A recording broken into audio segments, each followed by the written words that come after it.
क्या वृंदावन की महिमा सुन लो। व्यास मिठाई विप्र की तामे लागे आग, वृंदावन के स्वपच की झूठन खइए माग। वृंदावन के स्वपच को, स्वपच किसको कहते हैं? जिसको हम जातियों में, वैसे तो जाति वृंदावन में खत्म हो जाती है, पर फिर भी जो बिल्कुल ऐसे कहते हैं नीची जाति है, वैसे कोई नीची नहीं होती। जात पात पूछे नहीं को, हरि को भजे सो हरि को हो।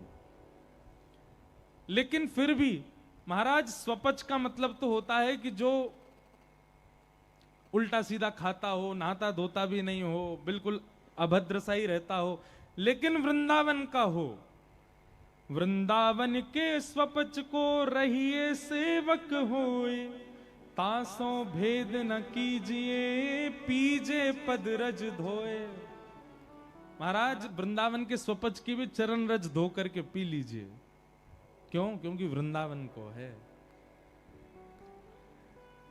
व्यास कुलीनन कोटि मिली, पंडित लाख 25, स्वपच भक्त की पनही तुली न तिनके शीश। व्यास सपच बहु तरि गए, एक नाम लवलीन, चढ़े नाव अभिमान की, बूढ़े बहुत कुलीन। अगर किसी को वृंदावन से बहुत प्रीति है ना, तो हमारी एक व्यासपीठ की आज्ञा मानिए। अब की बार वृंदावन जाइएगा तो व्यास वाणी लेकर के आइएगा। क्या लेके आना है? व्यास वाणी। जहां हरिराम व्यास जी के द्वारा कहे गए पद उसमें अंकित हैं। अच्छा, एक बात हम पहले ही बता दें, हरिराम व्यास जी के कई सारे पद ऐसे हैं, उनको पढ़ोगे तो आपको मन में जो है घबराहट हो सकती है। लेकिन वृंदावन की रीति यदि समझनी हो तो अब की बार वृंदावन जाइए और व्यास वाणी लेकर के आइए। अति सुंदर पद हैं व्यास जी के।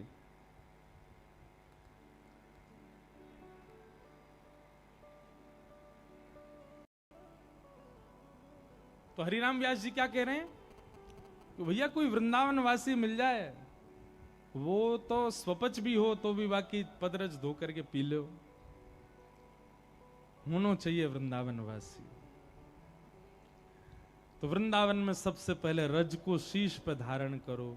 दूसरा, वृंदावन के सुंदर वृक्षों को प्रणाम करो। तीसरा, वृंदावन में श्री यमुना जी को प्रणाम करो। लोग बाग आते हैं वृंदावन, बिहारी जी, राधा वल्लभ आदि सब दर्शन कर करा के भाग जाते हैं वहीं से। यमुना जी को आप प्रणाम ही नहीं करते। ठाकुर जी के दर्शन से पहले ये होना चाहिए, यमुना जी को वंदन करो, यमुना जी को प्रणाम करो। रज प्रणाम, वृक्ष प्रणाम, यमुना जी को प्रणाम, और उसके बाद चौथा प्रणाम ब्रजवासियों को प्रणाम।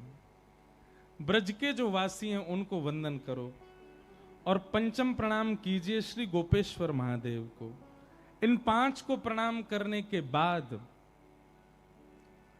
तब जाइए जहां आपकी ठौर है, जहां आपके गुरुदेव हैं, जहां आपको मन लगो भयो है। इन 5 को प्रणाम करके आप जाएंगे तो ही आपकी वृंदावन रीति, वृंदावन दर्शन पूर्ण होगा। तो भगवान का चतुर्थ विवाह किनसे हुआ? श्री यमुना जी के साथ में हुआ। श्याम सुंदर श्री यमुने मैया की जय। तत्पश्चात भगवान के 8 प्रमुख विवाहों के बारे में बताया गया। भौमासुर के यहाँ पर 16,100 राजकुमारियां बंधी थीं। भगवान ने उन 16,100 राजकुमारियों को वहां से मुक्त किया और उनके साथ भी विवाह किया। हम अनेक बार अपनी कथाओं में इन विवाहों का प्रसंग बहुत विस्तार से बता चुके हैं। ये कौन है, कैसे हैं, यह सब भी बता चुके हैं। ठाकुर जी ने किसी स्त्री विशेष से ब्याह नहीं किया है बंधुओं। ये अष्टपटरानियां कौन हैं? अष्टधा प्रकृति, पृथ्वी, जल, अग्नि, वायु, आकाश, मन, बुद्धि और अहंकार, ये 8 भगवान की मुख्य पत्नियां हैं। जो भगवान ने प्रकृति बनाई, जिन अष्ट तत्वों से उन्हीं से ही ठाकुर जी ने विवाह किया। तो भगवान की जो मुख्य 8 पत्नियां हैं, ये एक एक तत्व को संकेतित करती हैं। तत्पश्चात 16,100 राजकुमारियां ये भौमासुर के यहां बंधी थीं।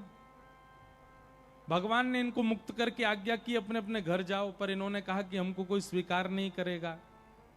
तब भगवान ने इनसे विवाह किया। ये 16,100 वेद के मंत्र हैं, उन मंत्रों ने ही मूर्त रूप धारण करके ठाकुर जी से विवाह किया।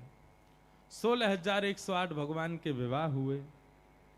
वैसे तो बंधुओं ये पूरा विश्व ही भगवान की विवाहित कन्या है। हम सबका विवाह ठाकुर जी से हुआ है, ठाकुर जी ही परम पुरुष हैं।